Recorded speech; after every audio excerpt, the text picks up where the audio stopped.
अभी मैं BSNL office के बाहर खड़ा हूं और मैं ज़्यादा कुछ नहीं बोलूँगा। आज सीधे बस ये पूछना चाहता हूं कि ट्राई ने जब सख्त निर्देश दे दिया है और ट्राई ने कह दिया है कि महीना जो 28 दिन का होता है उसे बढ़ा के 30 दिन किया जाए, तो मैं सबसे पहले ये पूछना चाहता हूं कि इतने दिनों तक जो इन्होंने 28, 26 और 21 दिन के नाम पे भयंकर तरीके से कमाई की है, उसकी भरपाई कौन करेगा? और जब महीना 28 दिन का हो सकता है तो फिर 32 दिन का क्यों नहीं हो सकता?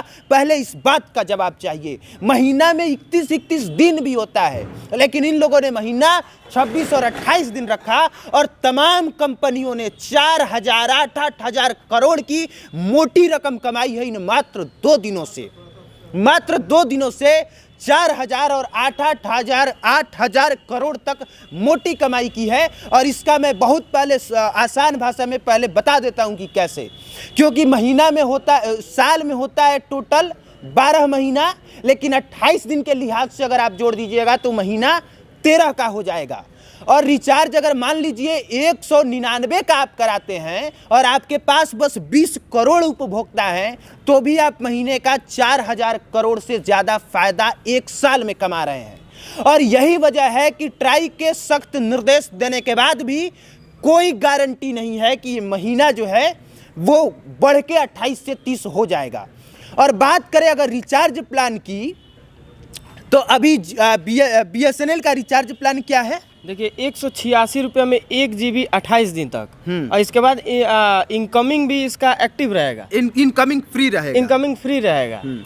अब बीएसएनएल चूंकि आपको इनकमिंग फ्री देता है, लेकिन अगर आप दूसरी कंपनियों का रिचार्ज कराइएगा तो ज्यों ही आपके रिचार्ज वाला प्लान खत्म होगा वैसे इनकमिंग खत्म हो जाएगा। बताइए, इस पर आवाज उठना चाहिए कि नहीं रवि भट्ट? बिल्कुल उठना चाहिए, उठाएंगे हम लोग, और आप भी उठा रहे हैं, और उठना चाहिए और इनको सुधारना भी है, और ये सुधरेंगे भी। हम लोगों से सुधरेंगे कि नहीं सुधरेंगे, आपको लगता है कि नहीं?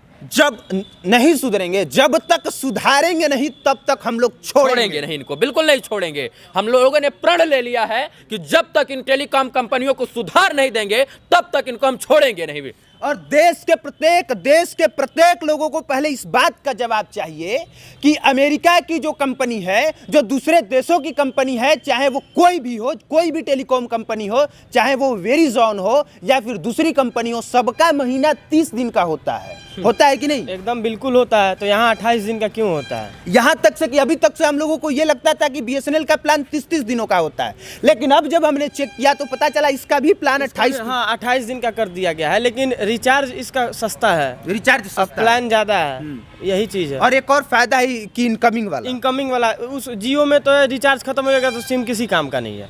किसी का फोन आएगा ही नहीं तो रह के आदमी क्या करेगा? पैसा नहीं रहेगा, रिचार्ज नहीं कराएगा तो कम से कम फोन आना चाहिए ना। बीएसएनएल में ये प्लान है कि भाई फोन आएगा, ये चीज सही है। हाँ, तो इस बात पर भी लगातार हम लोग आवाज उठाएंगे।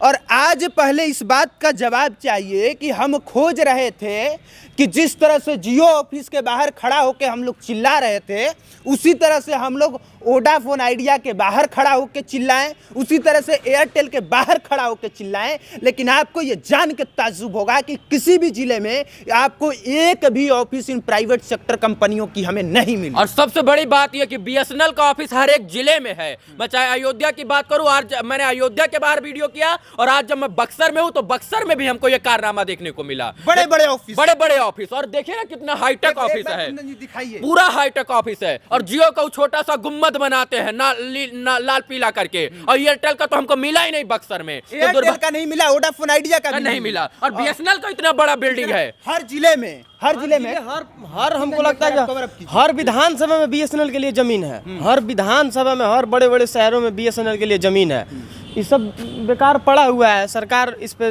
ध्यान दे, इसको फिर से एक्टिव करे। तो जब हम यही कहना चाहते हैं कि जब आपके पास इतनी ज्यादा जमीन है, जब आपके इक्विपमेंट इतने मजबूत हैं, तो फिर इनको चलने के लिए कार तक मिली है। देखिए ना, ये बीएसएनएल का इमरजेंसी ड्यूटी करने के लिए व्हीकल है, जिसमें गवर्नमेंट ऑफ इंडिया भारत संचार नगर लिमिटेड लिखा हुआ है, और ये आवश्यक सेवाओं के लिए है, और आवश्यक सेवाएं सिर्फ और सिर्फ आम आदमी के लिए होती है। देखिए ना, कार खड़ी है, स्कॉर्पियो, वो बुलेरो, ये दिखाइए। हाँ। ये सब चीजें हैं जो सरकार ने दे रखी है, फिर भी 4G स्पेक्ट्रम नहीं मिलता। दुर्भाग्य ना।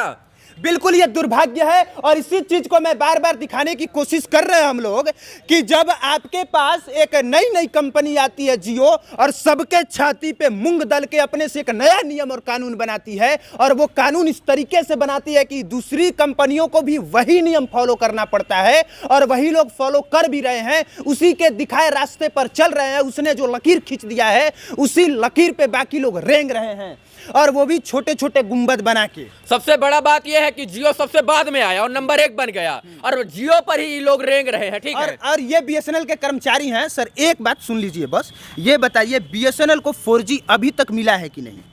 मिला है। मिला है, तो 4G वाला स्पीड क्यों नहीं काम करता है?